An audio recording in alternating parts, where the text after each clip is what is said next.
Hello साथियों, नमस्कार। मैं आकाश यादव स्वागत करता हूं आप सभी का हमारे यूट्यूब चैनल आकाश इंस्पायर्स इंडिया पर।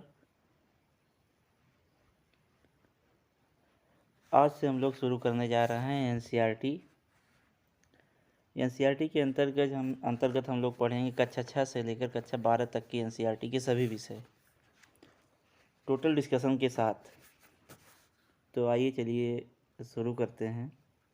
भूगोल की एनसीईआरटी कक्षा 6 की, जिसका नाम है पृथ्वी हमारा आवास। इसमें हम पढ़ना शुरू करने चल रहे हैं चैप्टर 1, सौर मंडल में पृथ्वी। तो साथियों, आप सभी सूर्यास्त के बाद आकाश को देखना कितना अच्छा लगता है आप सभी को। आसमान में पहले एक या दो चमकते बिंदु ही दिखते हैं, लेकिन बाद में इनकी संख्या बढ़ती जाती है। शाम में जब हम लोग देखते हैं तो एक या दो तारे दिखते रहते हैं, लेकिन जैसे जैसे रात बढ़ती जाती है वैसे वैसे तारों की संख्या भी बढ़ती जाती है और देखते देखते पूरा आसमान चमकीले तारों से भर जाता है। लेकिन बाद में इनकी संख्या बढ़ने लगती है, आप उनकी गणना नहीं कर सकते। संपूर्ण आकाश छोटी छोटी चमकदार वस्तुओं से भर जाता है, जिसमें से कुछ चमकीले होते हैं और कुछ धुंधले। जैसे कि आप सभी यहाँ देख पा रहे होंगे, यहाँ पे ऐसे कुछ धुंधला सा दिखाई दे रहा है, लेकिन इधर चमकीले तारे दिखाई दे रहे हैं।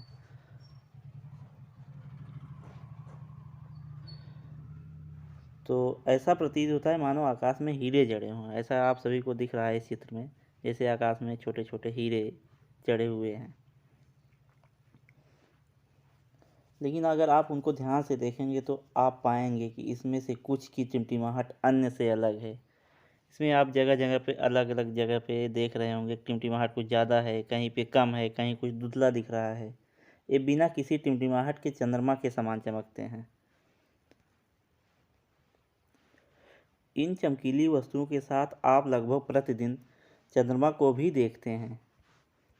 आप देख रहे हैं, आपकी स्क्रीन पर एक चंद्रमा दिख रहा है। पूरा चंद्रमा एकदम अच्छे से चमक रहा है, पूरा आसमान टिमटिमाहट से भरा हुआ है। यह अलग अलग समय पर अलग अलग आकार, चंद्रमा का आकार बढ़ता और घटता रहता है समय समय पर। यह अलग अलग समय पर अलग अलग आकार तथा अलग अलग स्थितियों में दिखाई पड़ता है। आप पूर्ण चंद्र को लगभग एक महीने में एक बार ही देख सकते हैं। महीने में एक बार, एक दिन ऐसा आता है जिसमें चंद्रमा पूरी तरह गोल चमकता रहता है। यह पूर्ण चंद्रमा वाली रात या पूर्णिमा होती है। पूर्णिमा को पूर्ण चंद्रमा वाली रात भी कहा जाता है। तो जैसे यहाँ लिखा गया है, जब रात में चंद्रमा पूर्ण चंद्रमा होता है या पूर्ण चंद्रमा वाली रात या पूर्णिमा कहलाती है। 15 दिन के बाद आप इसे नहीं देख सकते।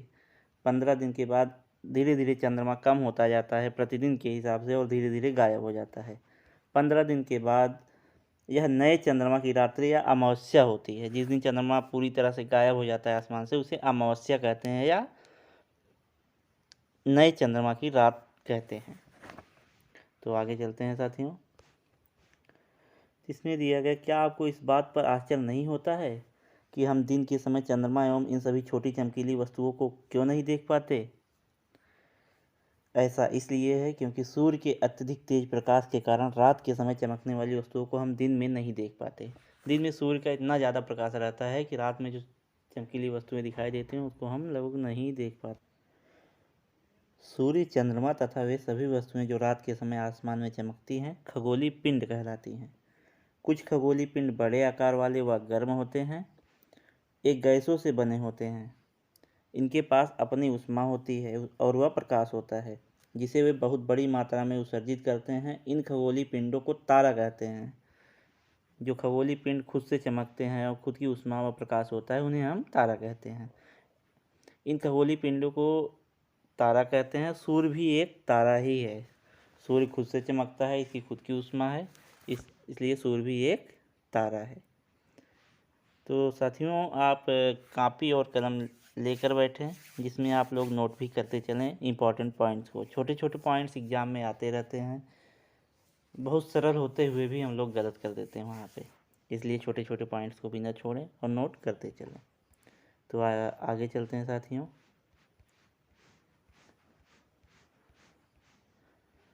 रात में जब हम लोग आसमान में देखते हैं तो वहाँ तारों का विभिन्न समूह दिखाई देता है। तारों की इस विभिन्न समूह को हम लोग नक्षत्र मंडल कहते हैं। नक्षत्र मंडल में आप जब उत्तर की दिशा में देखते होंगे तो वहाँ एक क्वेश्चन मार्क, प्रश्नवाचक चिन्ह की तरह तारे की आकृति दिखाई देती है। इन तारों में नीचे प्रश्नवाचक चिन्ह जब नीचे जाएंगे वहाँ दो तारे एक सीधी रेखा में दिखेंगे, और उसे जब आगे बढ़ाएंगे तो वहाँ एक उत्तर में अकेले चमकता हुआ तारा दिखेगा, जिसे हम लोग ध्रुव तारा कहते हैं। प्राचीन समय में लोग रात्रि में दिशा का निर्धारण तारों की सहायता से ही करते थे। उत्तरी तारा उत्तर दिशा को बताता है, इसे ध्रुव तारा भी कहा जाता है। यह आसमान में हमेशा एक ही स्थान पर रहता है। हम सप्तऋषि की सहायता से ध्रुव तारे की स्थिति को आसानी से जान सकते हैं। तो चलिए आगे चलते हैं। कुछ खगोलीय पिंडों में अपना प्रकाश एवं ऊष्मा नहीं होता है, वे तारों के प्रकाश से प्रकाशित होते हैं। ऐसे पिंड ग्रह कहलाते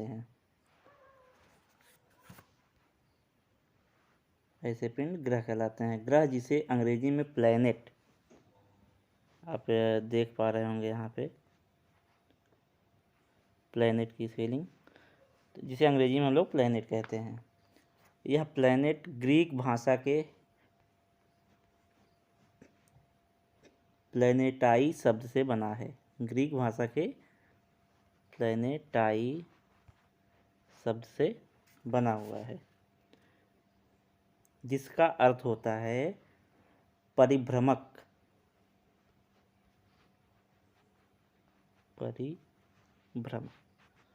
इन छोटी छोटी चीज़ों को साथियों आप लोग नोट करते हुए चलिए। परिभ्रमक का अर्थ होता है चारों तरफ घूमने वाला। जो ग्रह होते हैं वो सूर्य के चारों तरफ घूमते रहते हैं, इसलिए इसे हम लोग ग्रह कहते हैं, जो कि ग्रीक भाषा के प्लैनेटाई शब्द से बना हुआ है। प्लैनेटाई का अर्थ होता है परिभ्रमक, जिसका अर्थ होता है चारों तरफ घूमने वाला।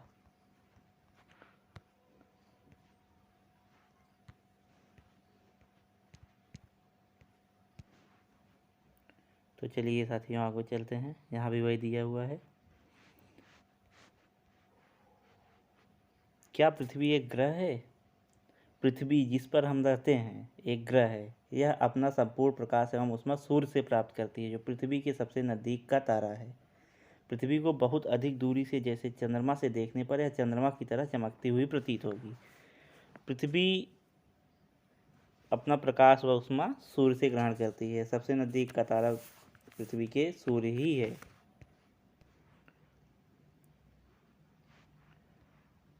तो चलिए साथियों आगे चलते हैं।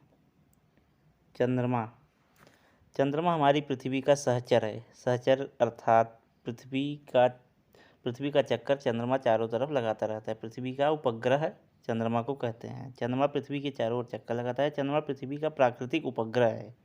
उपग्रह एक खगोलीय पिंड है जो ग्रहों के चारों ओर चक्कर लगाते हैं। ग्रहों के चारों ओर से चक्कर लगाने वाले पिंडों को हम लोग क्या कहते हैं? उपग्रह कहते हैं। तो चलिए आगे चलते हैं। यहाँ आप लोग इस चित्र में देख रहे होंगे, केंद्र में सूर्य है। सूर्य एक ही जगह स्थिर रहता है। सूर्य में कोई गति नहीं होती है। वो सौरमंडल के केंद्र में स्थिर है, जिसके चारों तरफ सभी ग्रह चक्कर लगाते रहते हैं। इसमें आप लोग देख रहे होंगे सूर्य के सबसे नज़दीक ग्रह है बुध,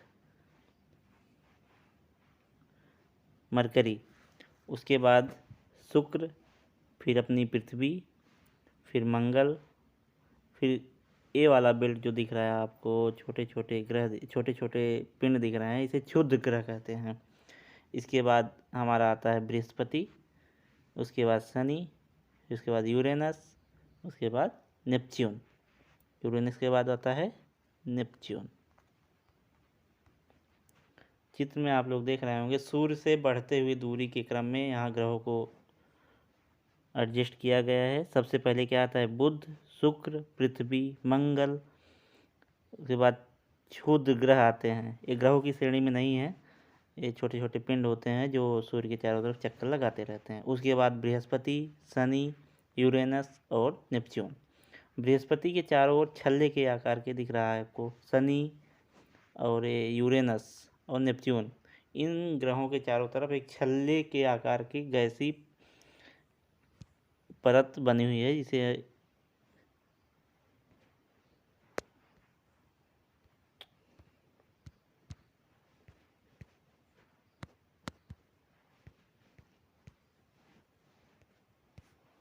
जिसे हम रिंग कहते हैं।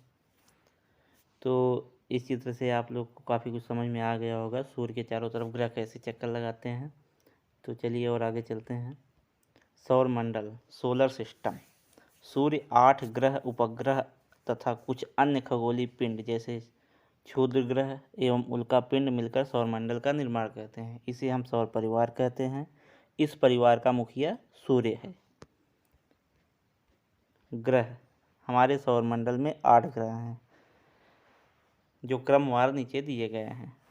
सबसे पहले है सूर्य के सबसे नज़दीक ग्रह है बुध, उसके बाद शुक्र, फिर अपनी पृथ्वी, मंगल, बृहस्पति, शनि, यूरेनस तथा नेपच्यून। इन सभी को क्रमवार याद करने के लिए एक ट्रिक भी दिया गया है। My very efficient mother just served us nut. My से इसमें दिया गया है my very efficient mother just served us nut. इसमें आप लोग देख रहे हैं माई में यम, यम का मतलब मरकरी, उसके बाद वीनस, वी से वीनस, शुक्र, इफिशिएंट, ई से अर्थ, यम से मार्स, जे से जुपिटर, यस से सैटर्न, यू से यूरेनस, एन से नेपच्यून। तो ये ट्रिक दिया गया है जिससे हम लोग सूर्य से बढ़ते हुए क्रम में, सूर्य से दूर जाते हुए क्रम में ग्रहों की स्थिति को हम लोग आसानी से याद कर सकते हैं। तो चलिए और आगे चलते हैं हम लोग। सौरमंडल के सभी 8 ग्रह एक निश्चित पथ पर सूर्य का चक्कर लगाते हैं। ये पथ कक्षा कहलाते हैं। सभी ग्रह जिस पथ पर सूर्य के चारों तरफ लगातार घूम रहे हैं उस पथ को हम लोग कक्षा कहते हैं। ये दीर्घ वृत्ताकार में फैले हुए हैं। सूर्य के चारों तरफ जो उनका पथ है वो दीर्घ वृत्ताकार पथ बना हुआ है। आइए हम सूर्य के बारे में कुछ तथ्य जानते हैं। सूर्य सौरमंडल के केंद्र में स्थित है। यह बहुत बड़ा है एवं अत्यधिक गर्म गैसों से बना है। सूर्य का खिंचाव बल इससे सौर परिवार को बांधे रखता है। सूर्य पृथ्वी से लगभग 15 करोड़ किलोमीटर दूर है। सूर्य पृथ्वी का निकटतम तारा है। सूर्य सौर परिवार के लिए प्रकाश और ऊष्मा का एकमात्र स्रोत है।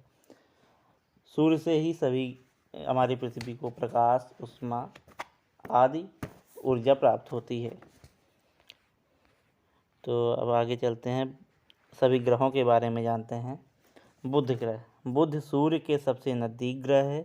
बुध ग्रह अपनी कक्षा में सूर्य के चारों ओर एक चक्कर लगाने में 88 दिन लेता है। बुध ग्रह को अपने अक्ष पर घूमने में 59 दिन लगते हैं। बुध के बाद अगला ग्रह है शुक्र, जिसे इंग्लिश में हम लोग वीनस कहते हैं। शुक्र ग्रह को पृथ्वी का जुड़वा ग्रह माना जाता है। जुड़वा ग्रह इसलिए कहा जाता है कि शुक्र की सभी दशाएं पृथ्वी से मिलती जुलती रहती हैं, इसलिए उसे पृथ्वी का जुड़वा ग्रह कहा जाता है।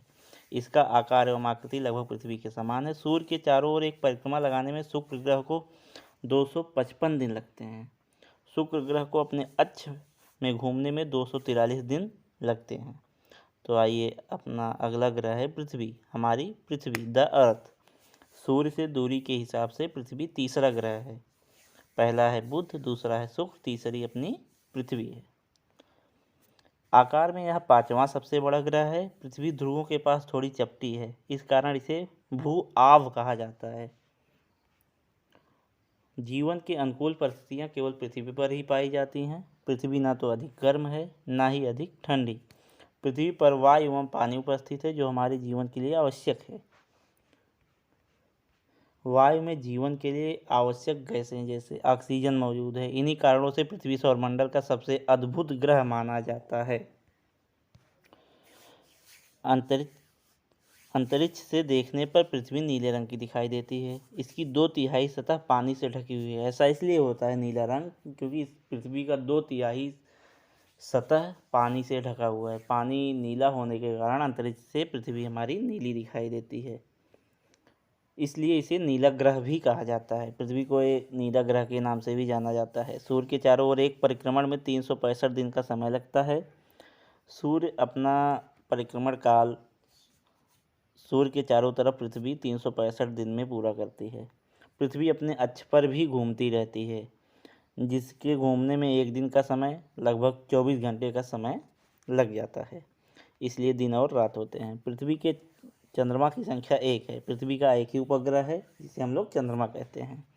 तो आइए अगले चलते हैं अगले ग्रह पे, मंगल, इंग्लिश में जिसे मार्स कहते हैं। सूर्य के चारों ओर परिक्रमा करने में मंगल ग्रह को 687 दिन लगते हैं। जहाँ पृथ्वी सूर्य की परिक्रमा 365 दिन में कर लेती है, वहीं मंगल इस परिक्रमण काल को 687 दिन में पूरा करते हैं। अपने अक्ष पर घूमने में मंगल को एक दिन का समय लगता है। पृथ्वी के बराबर ही समय लगता है मंगल को अपने अक्ष पर घूमने में। मंगल ग्रह के 2 उपग्रह हैं, अर्थात 2 चंद्रमा हैं। तो आइए चलते हैं अगले ग्रह पे, बृहस्पति, जुपिटर। सूर्य के चारों ओर परिक्रमा करने में बृहस्पति ग्रह को लगभग 12 वर्ष लगते हैं। अपने अक्ष पर घूमने में लगभग 10 घंटे का समय जुपिटर को लगता है। बृहस्पति ग्रह के चंद्रमा की संख्या 53 है। बृहस्पति ग्रह के अपने 53 उपग्रह अर्थात चंद्रमा हैं। इसे आप लोग याद रखिएगा, कभी कभी एग्जाम में पूछ लिया जाता है। शनि ग्रह, सैटर्न। सूर्य के चारों ओर परिक्रमा करने में शनि ग्रह को लगभग 29 वर्ष 5 महीने लगते हैं। जैसे जैसे हम लोग सूर्य से दूर की तरफ जा रहे हैं, वैसे परिक्रमण काल भी बढ़ता जा रहा है। अगर दूरी बढ़ रही है तो परिक्रमा करने में ज़्यादा समय लगेगा। इसलिए सूर्य के चारों तरफ परिक्रमा शनि 29 वर्ष 5 महीने में करता है। अपने अक्ष पर घूमने में 10 घंटे 40 मिनट का समय शनि लगाता है। शनि ग्रह के चंद्रमा की संख्या 53 है। शनि और बृहस्पति दोनों के उपग्रह लगभग 53 हैं। तो आइए चलते हैं अपने अगले ग्रह पर, यूरेनस सूर्य के चारों ओर परिक्रमा करने में 84 वर्ष लगाते हैं।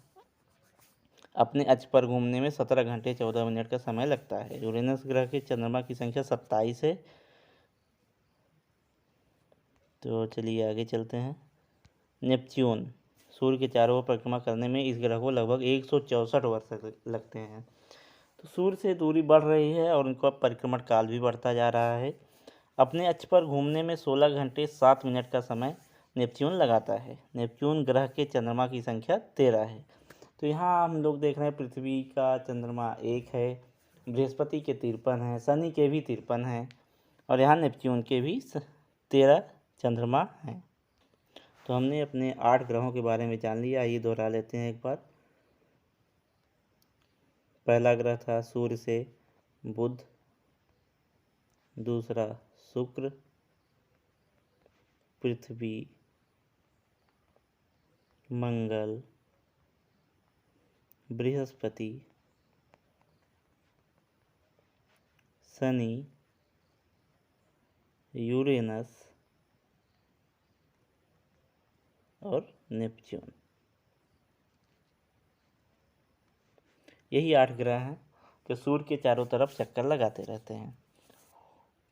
2006 से पहले ग्रहों की संख्या 9 थी, लेकिन 2006 के बाद एक पिंड था जिसे ग्रह की श्रेणी से हटा दिया गया, प्लूटो, जिसका नाम प्लूटो था। तो आइए चलते हैं आगे। बौने ग्रह, सौरमंडल में कुछ बौने ग्रह भी हैं। अंतर्राष्ट्रीय खगोल संगठन ने वर्ष 2006 में प्लूटो, सीरस और UV 313 को बौना ग्रह माना था। बौना ग्रह को 2006 से ग्रह की श्रेणी से बाहर रखा गया है। इनका बौने ग्रह की श्रेणी में रख दिया गया है।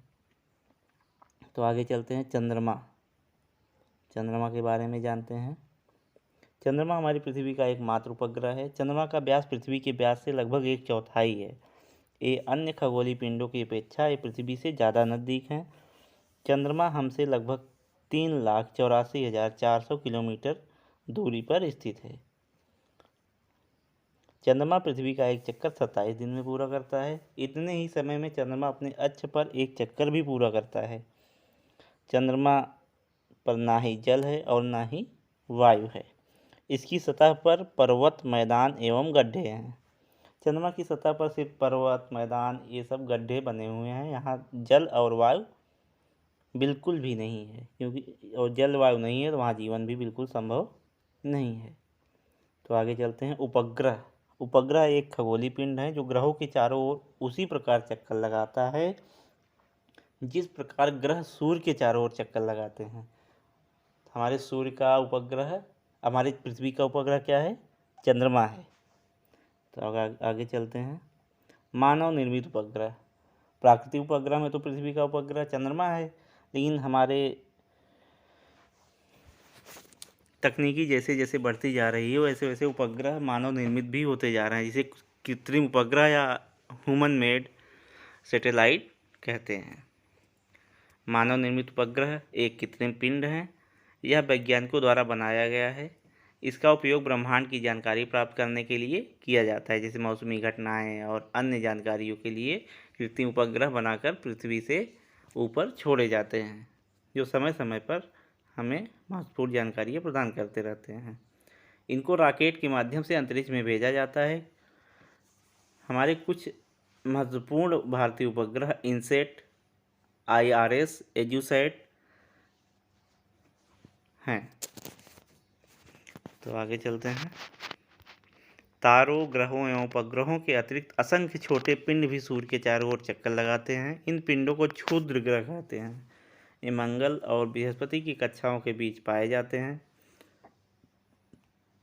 क्षुद्र ग्रह ग्रहों के ही भाग होते हैं जो कि बहुत वर्ष पहले विस्फोट के बाद ग्रहों से टूटकर अलग हो गए। उल्कापिंड, मेटेओराइट्स। सूर्य के चारों ओर चक्कर लगाने वाले पत्थरों के छोटे छोटे टुकड़ों को उल्कापिंड कहते हैं। कभी कभी ये उल्कापिंड पृथ्वी के काफ़ी नज़दीक आ जाते हैं। इस प्रक्रिया के दौरान वायु के साथ घर्षण होने के कारण ये गर्म होकर जल जाते हैं, फलस्वरूप चमकदार प्रकाश उत्पन्न होता है। ये दिया गया है चित्र आकाशगंगा, मिल्की वे। हमारे आकाशगंगा का नाम मिल्की वे है। इसमें काफ़ी धुंधला सा चित्र दिखाई दे रहा है, इसके बारे में आगे जानते हैं।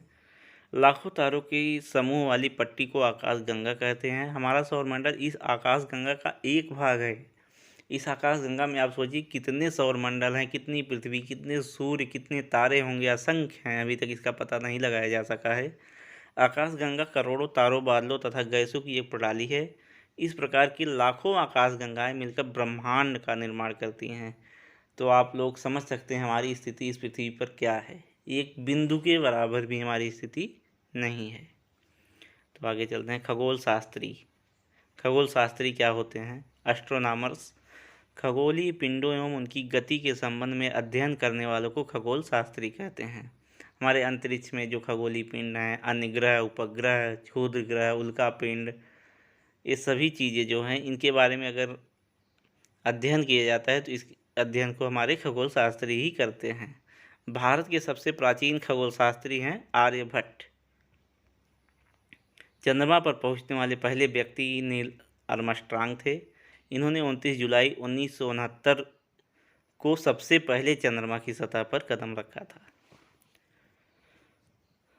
तो यहाँ अंतिम में कुछ प्रश्न दिए गए हैं इम्पोर्टेंट। पृथ्वी का एकमात्र उपग्रह कौन सा है?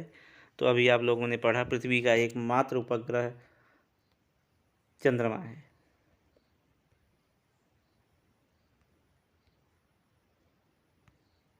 चंद्रमा।